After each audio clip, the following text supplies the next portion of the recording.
रक्ताने त्याचे शरीर पूर्णपणे माखले होते. त्याच्या हातातील धनुष्य दूर उडाले होते. बाण मात्र त्याच्या उजव्या हातातच होता. त्याने तो गच्च पकडून धरला होता. वेदनांनी तो सारखा तडफडत होता. डोळे त्याने गच्च बंद करून ठेवले होते. वेदनांनी तोंड वेडेवाकडे होत होते आणि तोंडातून चमत्कारिक आवाज बाहेर पडत होता. सूरज थरारला. याचा आपल्यावरच बाण सोडण्याचा तर हेतू नव्हता ना? हा मनात आलेला विचार तसाच नाहीसा झाला. कदाचित या डोंगरावरचे गूढ उकलण्यासाठी आपल्यासारखाच कुणीतरी वेडा इथे आला असावा असेही त्याला वाटले. हळूहळू तो थंड झाला. इतक्यातच तो मरणार नाही. तो कोण हे आपल्याला समजून घेता येईल हा विचार त्याच्या मनात डोकावला. काय करावे हे त्याला समजले नाही. सरदारी थाटाचा तो लिबास पाहून निदान त्याच्या तरी डोक्यात तो कुठला असावा हे येत नव्हते. बऱ्याच वेळाने भानावर आलेला सूरज उठला. त्याने आजूबाजूला पाहिले. प्रेत तिथेच ठेवून तो डोंगराच्या उताराला लागला. कारण प्रेत त्याच्या गावात पोचवायला हवे असा त्याचा निश्चय झाला होता. गावातील भिल्लांना इथं आणून ते प्रेत गावात नेण्याची व्यवस्था त्याला करायला हवी होती. सूर्य माथ्यावर आला आणि 6 भिल्ल सूरज बरोबर सैतानाच्या डोंगरावर आले. रात्रभर डोंगरावर एकट्याने राहून सुद्धा सूरज जिवंत आहे हे पाहून त्यांची भीती नाहीशी झाली होती. नथूच्या मनात तर आता भीतीचा लवलेशही उरला नव्हता. ज्या ठिकाणी प्रेत पडले होते त्या ठिकाणी सूरज सर्वांना घेऊन आला. जिथे प्रेत पडले होते तिथे वेड्यासारखा पाहतच राहिला. आपल्याला जर इतका धक्का बसला तर भोळ्या भिल्लांचे काय झाले असेल हाच विचार त्याच्या मनात डोकावून गेला. ते प्रेत तिथे नव्हतेच मुळी. रक्ताचा टिपूसही आजूबाजूला त्याला दिसला नाही. त्या ठिकाणी जागाही अशी पालापाचोळ्याने भरली होती की तिथे प्रेत पडले होते हे कुणालाही सांगितले असते ना तरी त्याचा विश्वास बसला नसता. मुंडकी पाहणाऱ्या भिल्लांना मूर्ख म्हणणारा सूरज आता स्वतःच मूर्ख बनला होता. एकमेकांशी त्याचे नातेगोते काहीच नव्हते. दोघेही सरदार घराण्यातीलच होते. सरदार घराण्यातील लिबास त्यांना पेहनावा लागत होता. पण सरदारकीचा वारसा नसलेले ते बेवारशी बनलेले होते. रोटीच्या तुकड्यासाठी त्यांना सर्वांवर अवलंबून राहावे लागत होते. पण त्या शौर्याची कदर करणारा माणूस त्यांना अद्याप भेटला नव्हता. एका तिरंदाजीच्या स्पर्धेत त्यांची एकमेकांशी गाठ पडली होती. दोघेही मनमोकळ्या स्वभावाचे. केवळ 4 वाक्य बोलून एकमेकांच्या जवळ आले. दोस्ती झाली. केवळ योगायोगाने दोघांचीही दुःखे समान ठरली आणि एक दिवस ते दोघेही निघाले. निदान देशोधडीला तरी जाऊन नशीब काढावे हा विचार त्यांनी केला. शौर्याची कदर करणारी माणसे त्यांना धुंडाळायची होती. शौर्याची कदर असलेला एखादा संस्थानिक त्यांना गाठायचा होता. मजल दर मजल करीत रानावनात मुक्काम ठोकीत ते निघाले. एके दिवशीचा संध्याकाळचा मुक्काम त्यांच्या माथ्यावर पडला. तो त्यांचा प्रवासाचा 6वा दिवस होता. पण ते मुळीच थकलेले नव्हते. विश्रांती घेत प्रवास चालल्यामुळे घोडे देखील अगदी ताजेतवाने होते. कारण तातडीने जाण्याची त्यांना कोणतीही घाईच नव्हती. मुळी ठरलेल्या दिवशी त्यांना कुठेही पोचायचे नव्हते. जितक्या आरामात करता येईल तितक्या आरामात प्रवास त्यांना करायचा होता. ज्या डोंगरावर ते थांबले होते तिथून 2 बाजूंना घरांची छपरे त्यांना दिसत होती. दोनापैकी कुठल्या तरी एका गावात जावे असे त्यांना वाटत होते. डाव्या बाजूला लांबच लांब आणखीन एक डोंगर होता. ज्या ठिकाणी ते विश्रांतीसाठी थांबले ती जागा त्यांच्या दृष्टीने सुरक्षित होती. त्यांच्याजवळ भरपूर साऱ्या दशम्या होत्या आणि फारसा उंच नसलेल्या त्या डोंगराच्या पायथ्याशीच निर्मळ पाण्याचा ओढा देखील होता. गावात जाण्याची तशी त्यांना कोणतीच गरज नव्हती. अंधार पडला. अर्धी रात्र एकाने जागायचे आणि उरलेल्याने दुसरी अर्धी रात्र जागायचे असे त्यांचे ठरले. जो झोपला त्याचे नाव सरदार जियाउद्दीन बकर. अतिशय शांत पण तितकाच शूर. कुणालाही कोणतीही मदत करणारा, स्वतःहून धावणारा. कुणावरही जर अन्याय झाला तर तो त्याला कधीच सहन झाला नव्हता. दुसरा सरदार फत्तेसिंह शितोळे. कधी काळी ग्वाल्हेरहून त्या भागात आलेला आणि सरदारकी भोगीत असलेला, निधड्या छातीचा आणि सळसळत्या रक्ताचा. आयुष्यात त्याने भय कसले ते पाहिलेच नव्हते. एखादी गोष्ट करायची म्हटली की मागे पुढे न पाहणारा. सरदार फत्तेसिंहाची पाळी होती मध्यरात्रीपर्यंत जागे राहायची, पण एका जागी बसून राहणे त्याच्या रक्तातच नव्हते. जियाउद्दीनने जेव्हा शांतपणे घोरायला सुरुवात केली तेव्हा त्याच्या बाजूलाच बसलेला फत्तेसिंह उठला. रात्र बरीच वाढलेली असली तरी अंधार म्हणावा तसा नव्हता. मोहून टाकण्या इतके चांदणे पसरले होते. अचानक एक माणूस त्याच्या अगदी जवळ डोंगराचा चढ चढून आला. कमरेला बांधलेल्या फडक्या व्यतिरिक्त त्याच्याजवळ काहीही नव्हते. राक्षसासारखा त्याचा देह धिप्पाड होता. त्याच्या हातात कोणतेही शस्त्र देखील नव्हते. तो आंधळा असावा हे गोंधळलेल्या फत्तेसिंहाच्या लक्षात आले. तो अगदी जवळून गेला असला तरी बाजूलाच असलेल्या फत्तेसिंहाकडे त्याचे मुळीच लक्ष गेले नाही. त्याला दिसत नाही याची फत्तेसिंहाने खात्री केली, तरी तो न अडकळता चालताना पाहून फत्तेसिंह त्या भिल्लाकडे पाहतच राहिला. त्याचे कुतूहल जागे झाले. जियाउद्दीनची काळजी करण्याचे त्याला कोणतेही कारण नव्हते. ज्या ठिकाणी 2 घोड्यांना बांधले होते त्यांच्या अगदी मध्येच तो झोपला होता. धोका असलाच तर घोडे खिंकाळल्याशिवाय राहणार नव्हते आणि घोड्यांनी खिंकाळायला सुरुवात केली की जियाउद्दीन जागा झाल्याशिवाय राहणार नव्हता. नकळत त्याचे पाय आंधळ्या भिल्लाच्या दिशेने पडू लागले. हा भिल्ल जातो तरी कुठे हे पाहावे हा विचार फत्तेसिंहाच्या मनात आला. दुसऱ्या बाजूने तो भिल्लाच्या मागून डोंगराचा उतार उतरला. त्याच डोंगरावर तो कुठेतरी जाईल किंवा उतारावर थांबेल असेच फत्तेसिंहाला वाटत होते.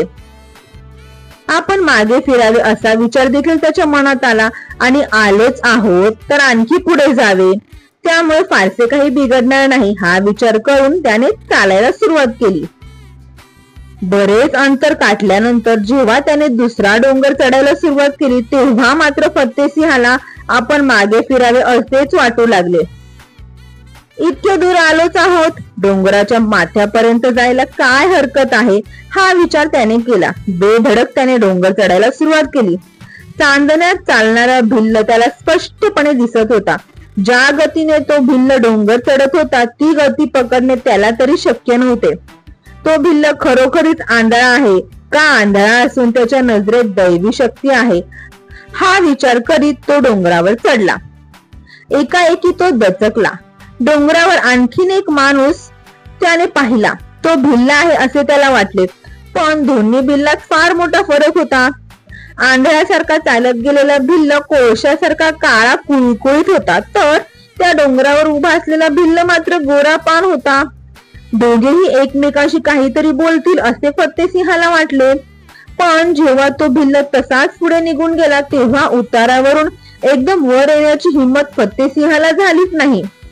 दुसऱ्या गोऱ्यापान भिल्ल्याकडे तो टक लावून पाहू लागला.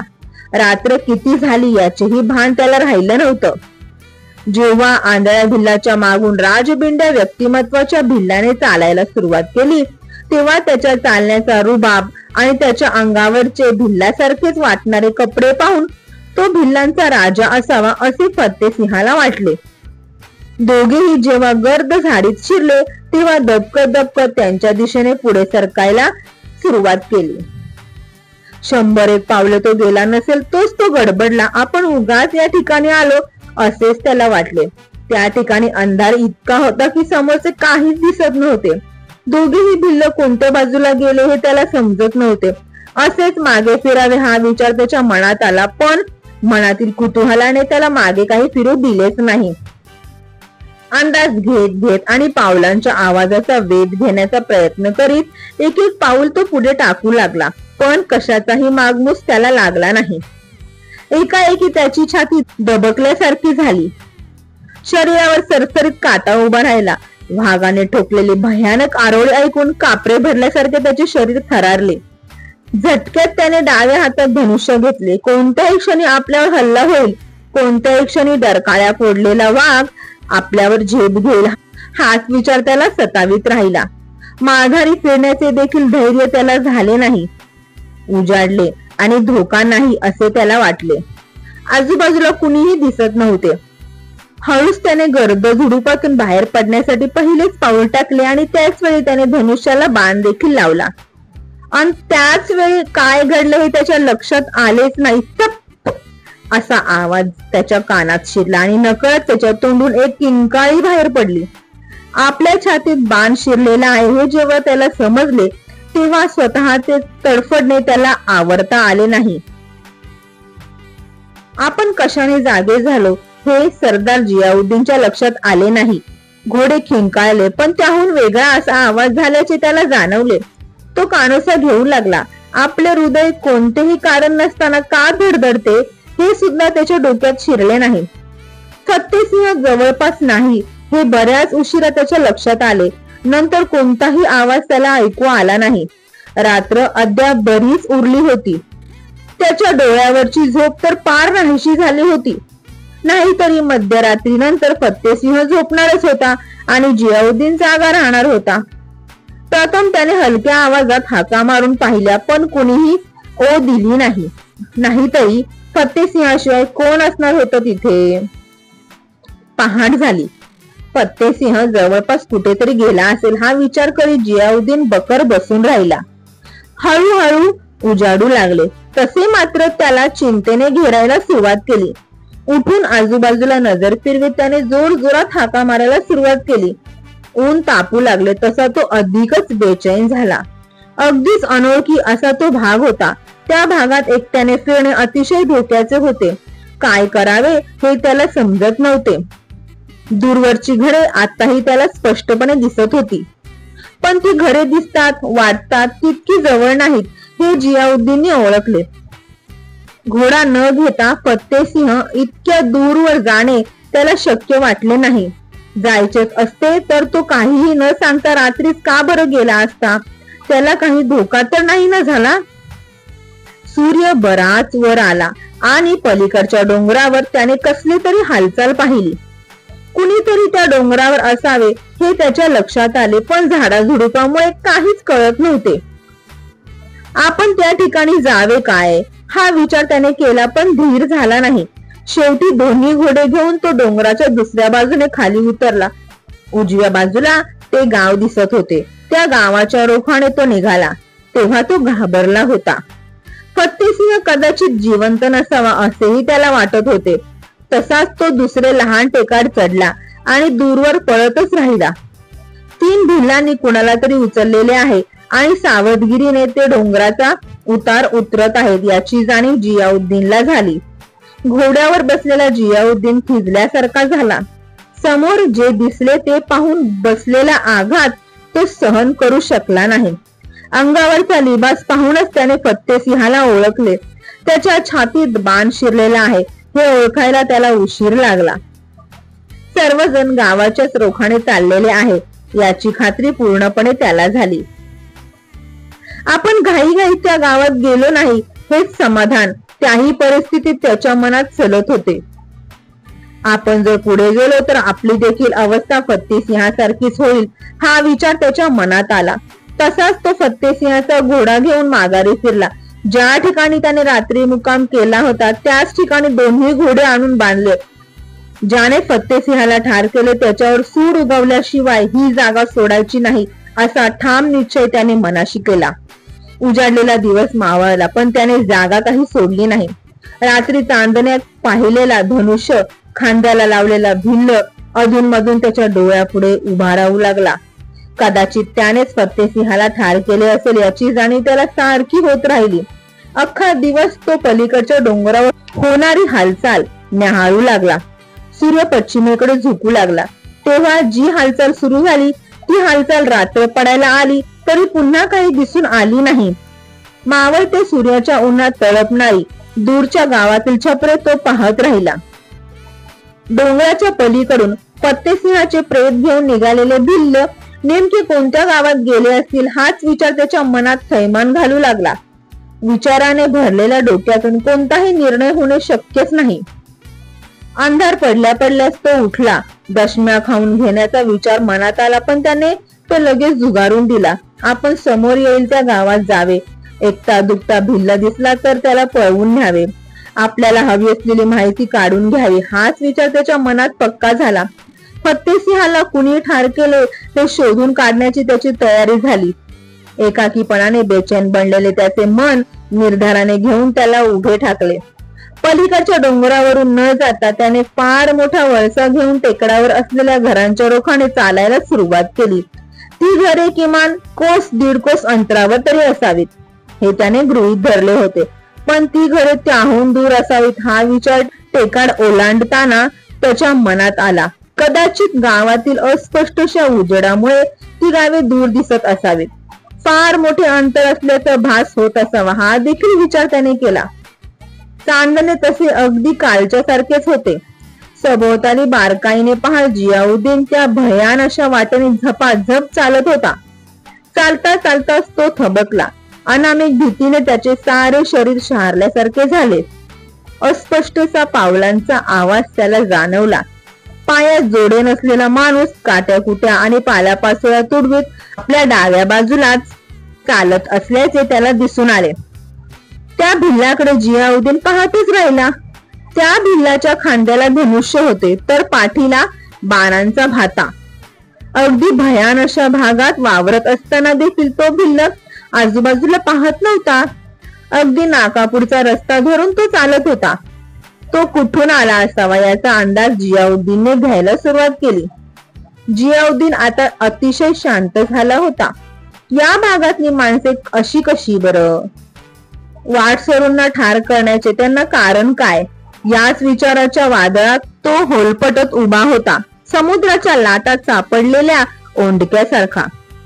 ज्या डोंगरावर आपण भयान किंकाळी ऐकली, ज्या डोंगरावरून फत्तेसिंहाला भिल्ल उचलून नेताना त्याने पाहिले, त्याच डोंगराकडून हा भिल्ल आलेला आहे याची खात्री जियाउद्दीनला पटली. मनातल्या मनात तो खळवळून उठला. गावात जाऊन फत्तेसिंहाला ताब्यात घेण्याऐवजी भिल्लाला आपण ताब्यात घ्यावे असेच त्याला वाटले. जितका कमी धोका अशाच मार्गाने फत्तेसिंहाला शोधून काढणे जियाउद्दीनला भाग होते. आपल्या तंद्रीत आजूबाजूला नजर न वळवता चालणाऱ्या त्या भिल्लाला पाहून तो दचकला. वेगळेच विचार त्याच्या मनात थैमान घालू लागले. आपल्या पायात करकरणारी जोडे असताना देखील त्या भिल्लाला आपले अस्तित्व का बरं जाणवले नाही? आपल्या पावलांचा आवाज त्याला ऐकू आला नाही का? याच विचारांचा गोंधळ त्याच्या मनात सुरू झाला. चांदण्यात त्याने त्या भिल्लाकडे रोखून पाहायला सुरुवात केली. तोंडातून चमत्कारिक आवाज काढून पाहिले, पण त्या भिल्लाने एकदाही बाजूला वळून पाहिले नाही. झपाझप पावले टाकीत तो डाव्या बाजूला सरकला. अगदी त्या भिल्लाजवळ जाऊन जवळ त्याच्या खांद्याला खांदा भिडवीत चालत राहिला, तरी देखील त्या भिल्लाने बाजूला वळून पण पाहिले नाही. त्याच्या मनात भीती उफाळून आली. त्या भिल्लाच्याच गतीने चालता चालता जियाउद्दीनने शांतपणे विचार करायला सुरुवात केली. या भिल्लाला झपाटलेले तर नाही ना? हा विचार त्याच्या मनात आला. दोनदा त्याने भिल्लाला हटकून पाहिले, पण भिल्लाने त्याच्याकडे मान देखील वळवली नाही. जियाउद्दीनचा शांतपणा आणि धूर्तपणा हे दोन्ही गुण एकाच वेळी त्याच्या मदतीला धावून आले. तितकाच तो सावध झाला. या भिल्लाने आपल्यावर हल्ला केला तर त्यातून संरक्षण होण्यासाठी सर्व तऱ्हेची काळजी त्याने घेतली होती. मजबूत देहाच्या जियाउद्दीनने भ्रमिष्ठासारख्या चालणाऱ्या भिल्लाचे उजवे मनगट पोलादी पंजात पकडले. एक हिसका देताच भिल्ल जागच्या जागी थबकला, पण त्याची नजर काही जियाउद्दीनकडे वळली नाही. अगदी नाकासमोर तो जियाउद्दीनकडे पाहतच राहिला. भिल्लाचे मनगट पकडल्यानंतर जियाउद्दीनची सारी भीती नाहीशी झाली. तो भिल्ल कितीही ताकदवान असला, कितीही चपळ असला तरी त्याची आपल्या पुढे डाळ काही शिजणार नाही हे जियाउद्दीनला पूर्णपणे माहित होते. तू कुठे चाललास? डाव्या हाताने त्याचा उजवा हात पिरगाळीत जियाउद्दीनने रागाच्या भरात विचारले. मनाचा गोंधळ दडवणे अद्याप त्याला जमले नव्हते. याच भिल्लाने तर फत्तेसिंहाला ठार केले नसेल ना? हीच भीती वारंवार त्याच्या मनात उभी राहत होती. त्या भिल्लाच्या जागी दुसरा कुणी असता तर वेदनाने त्याचा चेहरा वेडावाकडा झाला असता, पण त्या भिल्लाच्या चेहऱ्यावर मात्र कोणताही फरक पडला नाही.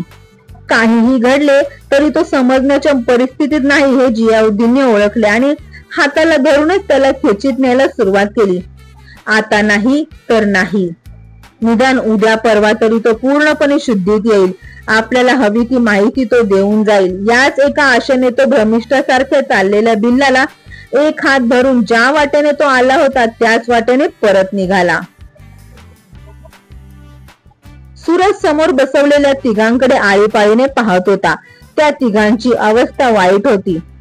ज्यांनी झाडाला लटकत असलेली मुंडकी पाहिली होती त्यातील कुणाही भिल्लाला त्या तिघांच्या समोर येऊन राहायचे धैर्य झाले नव्हते. खवळलेल्या सैतानाने गावावर सूड घ्यायला सुरुवात केली आहे अशीच अर्ध्या अधिक गावकऱ्यांची समजूत झाली होती. अर्धा अधिक गाव सूरजवर भडकला होता. चिडून ते सूरज विरुद्ध बोलत होते, पण सूरजच्या तोंडासमोर बोलण्याचे कुणालाही धैर्य नव्हते. सूरजने बळी द्यायला विरोध केला होता. पहाडावरचा पिशाचाचा राजा किती रागवतो आहे हे त्याला पाहायचं होतं. त्याच्या क्रोधाच्या मर्यादा किती दूरवर पसरलेल्या आहेत याचीच खात्री त्याला करायची होती. जवळजवळ 2 दिवस त्याच अवस्थेत निघून गेले, पण तिघातील कुणीही शुद्धीत आला नाही. तोंडात पाणी सुद्धा घेतले नसल्यामुळे त्यांची अवस्था वाईट झाली होती. शक्ती क्षीण झाली होती. असे 2-4 दिवस निघून गेले तर एक जण याच भ्रमिष्ट अवस्थेत मरून जाईल हीच भीती सूरजला वाटत होती. तिसऱ्या दिवशी सकाळी सूरजच्या मनावरचा संयम सुटला. आपल्या हातून काय घडले हे त्याला समजले नाही. उजव्या हाताची सनसनीत थप्पड एका भिल्लाच्या कानशिलात बसली. शक्तीहीन झालेला तो दणकट शरीराचा भिल्ल स्वतःला सावरण्याच्या नादात असतानाच बाजूला असलेल्या खांबावर आदळला. त्याचे डोके दणकन खांबावर आदळले. तिरमिरल्यासारखी त्या भिल्लाची अवस्था झाली. तसाच तो उभ्या उभ्याच खाली कोसळला. आजूबाजूला जमलेले भिल्ल घाबरले. क्रोधाने भिरभिरलेली सूरजची नजर एकमेकांवर रोखली गेली. सूरज देखील या प्रकाराने गडबडला. आपल्या मनावरचा ताबा इतक्या अनपेक्षितरित्या गेला कसा हे कोडे त्याला उलगडले नाही. मनातल्या मनात नथू देखील चिडलेला आहे हे सूरजने ओळखले, पण नथूची भीती बाळगण्याची त्याला काहीही कारण नव्हते. तशी गावालाही घाबरण्याची त्याला गरजच नव्हती. भानावर आला तो प्रथम नथू. सर्वजण गडबडलेल्या अवस्थेत असतानाच तो घाईघाईत झोपडीच्या आतल्या भागात शिरला. पाण्याचे भरलेले भांडे त्याने आणले. उजव्या पंजावर घेऊन त्याने सपासप पाणी तिरमिरलेल्या भिल्लाच्या तोंडावर मारायला सुरुवात केली. निश्चित पडलेल्या भिल्लाने किंचित हालचाल केली आणि सर्वांच्या जीवात जीव आला. बराच वेळ पडल्या पडल्या त्या भिल्लाने डाव्या आणि उजव्या बाजूला मान फिरवली. त्याच्या चेहऱ्यावर प्रथमच भीती उमटली हे सूरजने पाहिले. का कोण जाणे, पण सूरज एकदर खुश झाला. त्या भिल्लांची भ्रमिष्ट अवस्था कशी का होईना पण संपली हे त्याने ओळखले. गावकऱ्यांना आपण मूर्ख ठरवले आहे, त्यात आपली काहीतरी चूक असावी हाच विचार त्याच्या मनात घोळत राहिला. त्यात काहीतरी सत्य असावे भास 1-2 गावकऱ्यांना होईल, पण तो सर्वांनाच होणे शक्य नाही याची खात्री त्याला होती. पण तो बोलू शकत नव्हता. सर्वांवरच राग काढणे त्याला भाग पडत होते.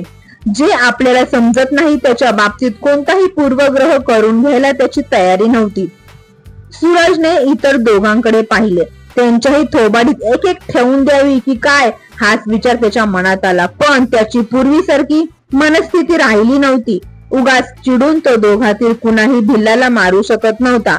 भ्रमिष्ठावस्था संपलेला भिल्ल खाऊन पिऊन ताजा तवाना झाला. सूरजवर भडकलेले अर्धे अधिक गावकरी आता पाहता पाहता बदलले. सूरजकडे ते आता आदराने पाहू लागले. आता बोल, आज दिवस कोणता आहे?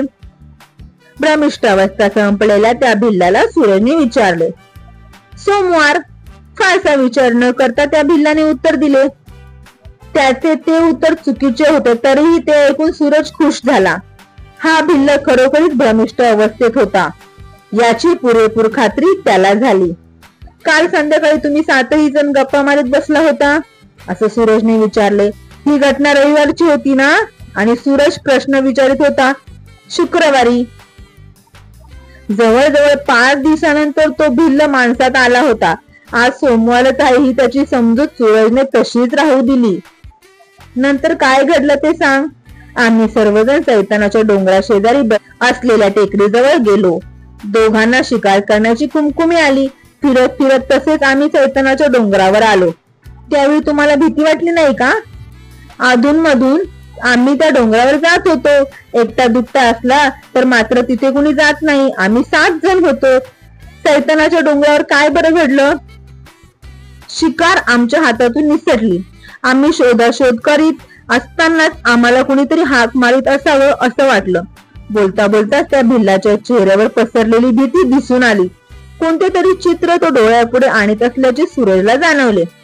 महाराज, जोरजोरात बडबडत कुणीतरी आमच्या दिशेने येत होते.